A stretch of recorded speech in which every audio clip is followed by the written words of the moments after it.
নবী সাল্লাল্লাহু আলাইহি ওয়াসাল্লাম বর্ণনা করেন জান্নাতের মধ্যে চারজন নারী হবে সর্বশ্রেষ্ঠ। সুবহানাল্লাহ বলেন।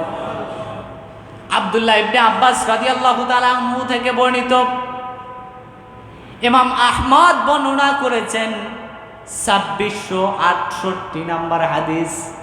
রাসূলুল্লাহ সাল্লাল্লাহু আলাইহি ওয়াসাল্লাম ইরশাদ করেন, সাহাবীদেরকে ডাক দিয়ে বলেন, ও সাহাবীরা, এই যে আমি জমিনের ভিতরে চারটা দাগ দিয়েছি, বলো তো যে আমি এই চারটা দাগ দিয়ে কি বোঝাতে চাই? সাহাবীরা বললেন, সেইটা তো আল্লাহ এবং তার রাসূল ভালো জানেন। রাসূল আমার সাল্লাল্লাহু আলাইহি ওয়াসাল্লাম সাহাবীদেরকে ডাক দিয়ে বললেন, এই চারটি দাগ দিয়ে আমি বোঝাতে চাই আল্লাহ রাব্বুল আলামিন জান্নাতে চারজন নারীকে শ্রেষ্ঠত্ব দান করবেন। সুবহানাল্লাহ বলেন।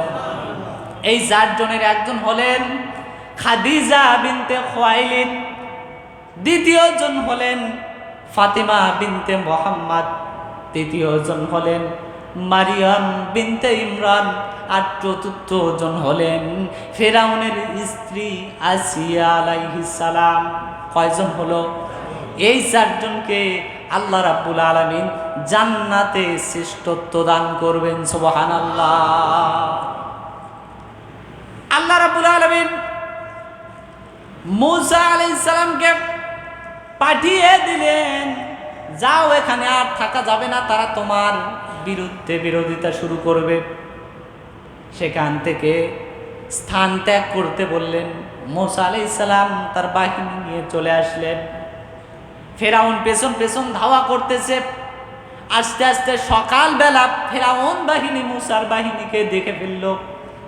মূসার বাহিনীকে দেখা মাত্র মূসা আলাইহিস সালামের সঙ্গে অবস্থানরত তার সাথী সঙ্গীরা তাকে বলে ফেললেন, এইবার আর আমাদের কোনো বাঁচার উপায় নাই, ফেরাউন সম্প্রদায়ের লোকজন আমাদেরকে দেখে ফেলেছে, এইবার আমাদেরকে মেরে ফেলবে।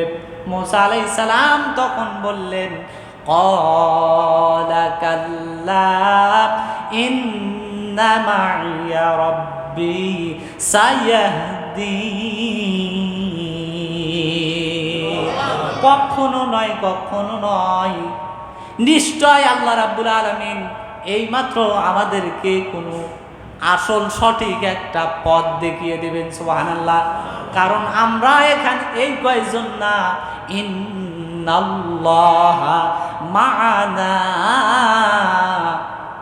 আমাদের সাথে একজন আছেন, তিনি কে?